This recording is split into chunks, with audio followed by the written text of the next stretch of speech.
চাকাগুলো এইমাত্র গুটিয়ে গেল। এই ট্রেনটি এখন ভাসছে। এমন ট্রেন কেউ তৈরি করে না। ঘণ্টায় ৬০৩ কিলোমিটার, মাটিতে চলা এ যাবৎকালের দ্রুততম যান। জাপান ৬০ বছর ধরে এটি তৈরি করছে। বেশিরভাগ মানুষ এর নামও শোনেনি। এই রেলপথের ৮৬% কঠিন পর্বতমালার মধ্য দিয়ে গেছে। অন্য কোনো উপায় ছিল না। শুরু হয়েছিল $৯ বিলিয়ন দিয়ে, এখন $৭২ বিলিয়ন। এখনও বাড়ছে, এখনও নির্মাণ কাজ চলছে। তারা জাপানের সবচেয়ে কঠিন পর্বতমালার মধ্য দিয়ে ২৪৬ কিলোমিটার দীর্ঘ সুড়ঙ্গ খনন করেছে। ভূতাত্ত্বিক গঠন ধসে পড়েছিল, সময়সূচি ভেস্তে গিয়েছিল, খরচ আকাশ ছোঁয়া হয়ে গিয়েছিল। তবুও তারা কাজ চালিয়ে গেছে। মহাকাশের চেয়েও শীতল। এই কারণেই ট্রেনটি ভাসে। একজন গভর্নর একটি স্বাক্ষর। তিনি $৭২ বিলিয়ন একটি প্রকল্প ৪ বছরের জন্য থামিয়ে দিয়েছিলেন। এভাবেই জাপান ভূমির উপর দ্রুততম যানটি তৈরি করেছিল। এবং কেন এটি প্রায় বাস্তবায়িতই হয়নি? ১৯৬৪ সালে জাপান বুলেট ট্রেন চালু করে এটি বিশ্বকে বদলে দিয়েছিল। তারপর জাপান জিজ্ঞাসা করল, এরপর কি? টোকাইডো শিনকানসেন পূর্ণ, ঘণ্টায় ১২টি ট্রেন, আর ধারণ ক্ষমতা নেই। জাপানের একটি বিকল্প পথের প্রয়োজন ছিল। উপকূলীয় পথটি পাহাড়ের চারপাশে বাঁক নিয়ে চলে গেছে। ম্যাগভি, এমএজিভি সোজা সেগুলোর মধ্য দিয়ে চলে গেছে। গবেষণা শুরু হয়েছিল ১৯৬২ সালে। সেই সমীকরণগুলোকে একটি রেলপথে পরিণত করতে ৬৩ বছর সময় লেগেছিল। ১৯৭৭ সালে মিয়াজাকিতে প্রথম ৭ কিলোমিটার দীর্ঘ পরীক্ষামূলক ট্র্যাক তৈরি করা হয়। প্রথম লেভিটেশন, এটি যে কাজ করে তার প্রথম প্রমাণ। মিয়াজাকি এটি প্রমাণ করেছিল। লেভিটেশন কাজ করেছিল। সুপারকন্ডাক্টিং চুম্বকগুলো ধরে রেখেছিল। পরবর্তী ধাপ আলপোস। ১৯৯০ সাল আলপোসে ভূতাত্ত্বিক জরিপ শুরু হয়। একটিও টানেল অনুমোদনের আগে ১৯ বছর ধরে জরিপ চলে। দক্ষিণ আলপসের নিচের ভূতত্ত্ব ৩০০ মিলিয়ন বছরের পুরনো, এবং প্রকৌশলীরা আগে যা কিছুর মধ্য দিয়ে টানেল তৈরি করেছেন তার থেকে সম্পূর্ণ ভিন্ন। ১৪০০ মিটার উপরিস্তর, ফল্ট জোন, ভূগর্ভস্থ নদী, পাথরের চাপ যা ইস্পাতকেও চূর্ণ করে দেয়। ২৭ মে ২০১১ ৪৯ বছরের গবেষণার পর জাপান চুহিন কানানসেন অনুমোদন করে নির্মাণ কাজ শুরু হতে পারত। ইয়ামানাচি পরীক্ষামূলক ট্র্যাকটি প্রথমে তৈরি করা হয়েছিল। ১৮.৪ কিলোমিটার আসল ম্যাগলেভ রেলপথ, সব কিছু প্রমাণ করার জন্য নির্মিত। নতুন অস্ট্রিয়ান ট্যানেলিং পদ্ধতি, drill, blast, shot, rock bolt, পুনরাবৃত্তি। ১১ কিলোমিটার পরীক্ষামূলক টানেল খনন করা হয়েছে। প্রতিটি ব্লাস্ট চক্রে ৬ ঘন্টা। Drill, blast, muck, shot rate, rock bolt প্রতিদিন ৬ ঘন্টা। মূল যন্ত্রটি কাজ শুরু করার আগে শিলার নমুনা সংগ্রহের জন্য প্রথমে একটি পাইলট ট্যানেল খনন করা হয়। গাইডওয়ে অবশ্যই কিলোমিটার প্রতি মিলিমিটার পর্যন্ত নির্ভুল হতে হবে। প্রতিটি অংশ লেজার দিয়ে পরীক্ষা করা হয়েছে। উভয় দেয়ালে ফিগার ৮ কয়েল বসানো আছে। লেভিটেশন, গাইডেন্স, প্রপালশন সবই একটি কয়েল ডিজাইনের মধ্যে। মোটরটি ট্রেনের ভেতরে নেই, এটি ট্র্যাকের মধ্যে রয়েছে। কংক্রিটের মধ্যে ১৮ কিলোমিটার বৈদ্যুতিক মোটর বসানো, ১৮ কিলোমিটার তারের সংযোগ। প্রতিটি কয়েলে বিদ্যুৎ সরবরাহ, প্রতিটি সেন্সর সংযুক্ত একটি ট্রেন চলার আগেই। প্রপালশন সিস্টেমের জন্য পরিবর্তনশীল ফ্রিকোয়েন্সির বিদ্যুৎ প্রয়োজন। শুধু এটি সরবরাহ করার জন্য একটি বিশেষ সাবস্টেশন তৈরি করা হয়েছে। কন্ট্রোল সেন্টার একই সাথে প্রতিটি কয়েল, প্রতিটি সেন্সর, ট্রেনের অবস্থানের প্রতিটি মিলিমিটার পর্যবেক্ষণ করে। প্রথম পরীক্ষামূলক ট্রেনটি ১৯৯৫ সালে এসে পৌঁছায়। কোনো চাকা দেখা যাচ্ছিল না, কোনো প্যানোরামা গ্রাফ ছিল না। এটি ছিল ভাষার জন্য ডিজাইন করা একটি ক্যাপসুল। ট্র্যাক স্পর্শ না করা কোনো চাকা, বিদ্যুতের জন্য মাথার উপর দিয়ে যাওয়া কোনো তারও ছিল না। এই ট্রেনটির সবকিছুই রেলওয়ে ইঞ্জিনিয়ারিংয়ের সমস্ত নিয়ম ভেঙে দেয়। প্রথম শূন্যে ভাসানো ১৯৯৭। চাকাগুলো ভেতরে ঢুকে গেল। ট্রেনটি অদৃশ্য শক্তির উপর ভর করে ১০ সেন্টিমিটার উপরে উঠে গেল। ডিসেম্বর ১৯৯৭, ঘণ্টায় ৫৩১ কিলোমিটার, একটি নতুন বিশ্ব রেকর্ড। তাদের সর্বপ্রথম পূর্ণগতির পরীক্ষায় একজনও বাণিজ্যিক যাত্রী ওঠার আগেই ২ লক্ষ মানুষ পরীক্ষামূলক ট্রেনটিতে চড়েছিল। জাপান সবকিছু পরীক্ষা করেছিল। অক্টোবর ২০১৪ আসল লাইনের ভিত্তিপ্রস্তর স্থাপন করা হয়। ২৮৬ কিলোমিটার, ইতিহাসের বৃহত্তম রেলওয়ে প্রকল্প। শিনাগাওয়া থেকে নাগোয়া ২৮৬ কিলোমিটার, যার মধ্যে ২৪৬ কিলোমিটার টানেলের ভেতরে। নতুন স্টেশনটি বিদ্যমান বুলেট ট্রেন স্টেশনের নিচে তৈরি করা হবে।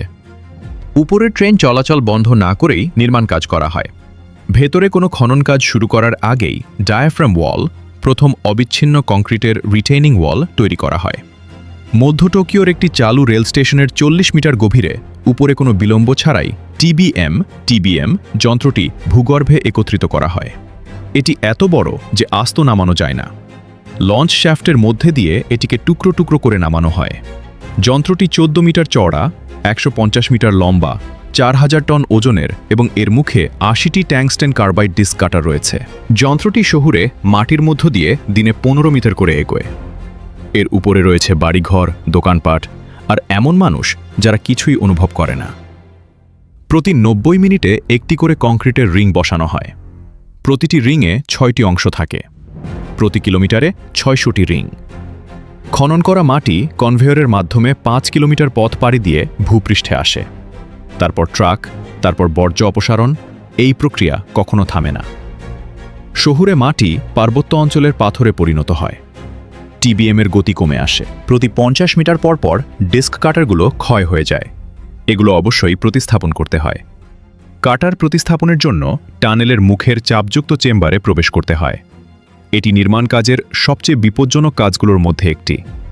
মূল যন্ত্রটি আসার আগেই ভূতাত্ত্বিক অবস্থা বোঝার জন্য 1000 মিটার সামনে একটি পাইলট টানেল খনন করা হয়। টানেলের মুখের সামনে 1000 মিটার বোরিং সার্ভে করা হয়। জাপান এই টানেলের জন্য এই কৌশলটি উদ্ভাবন করেছিল।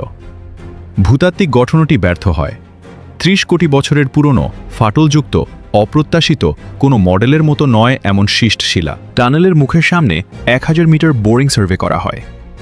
জাপান এই টানেলের জন্য এই কৌশলটি উদ্ভাবন করেছিল। ভূতাত্ত্বিক গঠনটি ব্যর্থ হয়। 30 কোটি বছরের পুরনো, ফাটলযুক্ত, অপ্রত্যাশিত কোনো মডেলের মতো নয় এমন শিষ্ট শিলা। জরুরি ভিত্তিতে নতুন নকশা করা হয়।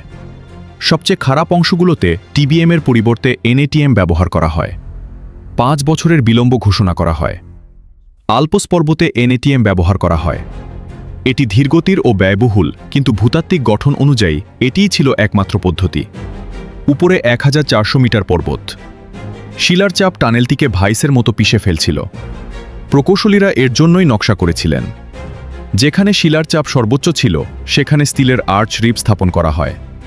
তারপর শর্টক্রিট, তারপর রক বোল্ট, তারপর আরও শর্টক্রিট।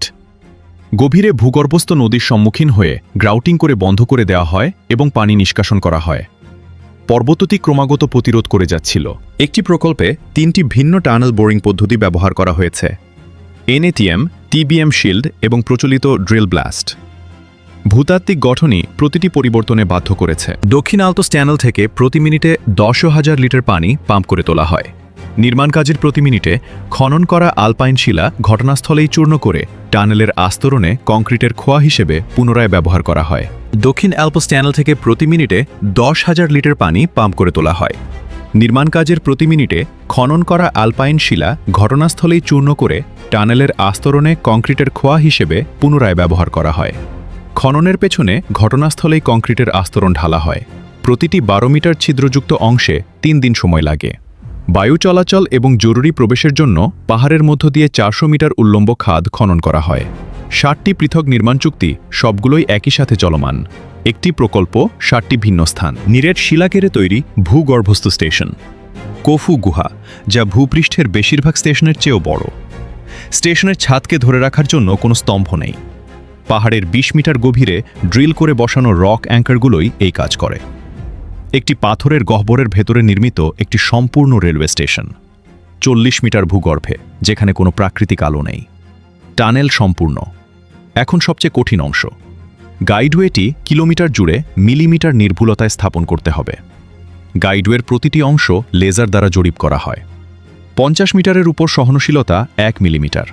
কোনো ব্যতিক্রম নেই। দেয়ালের এই খাঁজগুলো, প্রত্যেকটিতে একটি করে কয়েল রয়েছে। কয়েলগুলোর সাথে মিডস্ক্রিয়ার মাধ্যমে ট্রেনটি ভেসে থাকে। এটি কখনোই স্পর্শ করে না। এটাই এর প্রকৌশল। গাইডওয়ের দেয়ালে 5,80,000 স্বতন্ত্র কয়েল স্থাপন করা হয়েছে। প্রতিটি হাতে করে নির্দিষ্ট স্থানে বসানো হয়েছে। ইঞ্জিনটি মাটির নিচে, ট্রেনটি নয়। কংক্রিটের মধ্যে 246 কিলোমিটার দীর্ঘ বৈদ্যুতিক মোটর বসানো আছে। এর সামনের অংশটি 15 মিটার লম্বা, যা 3 বছর ধরে উইন্ড টানেলে আকার দেওয়া হয়েছে এবং ঘণ্টায় 500 কিলোমিটার বেগে টানেলে প্রবেশের জন্য ডিজাইন করা হয়েছে। ঘণ্টায় 500 কিলোমিটার বেগে টানেলে প্রবেশ করলে একটি চাপ তরঙ্গ তৈরি হয়। সামনের অংশের এই আকৃতিটি সমাধান করতে 3 বছর ধরে উইন্ড টানেলে পরীক্ষা নিরীক্ষা করতে হয়েছে। চুলের চেয়েও পাতলা নোবিয়াম টাইটানিয়ামের তার একটি ভ্যাকুয়াম পরিবেশে প্রতিটি কয়েলে 50,000 বার পেঁচানো হয়েছে।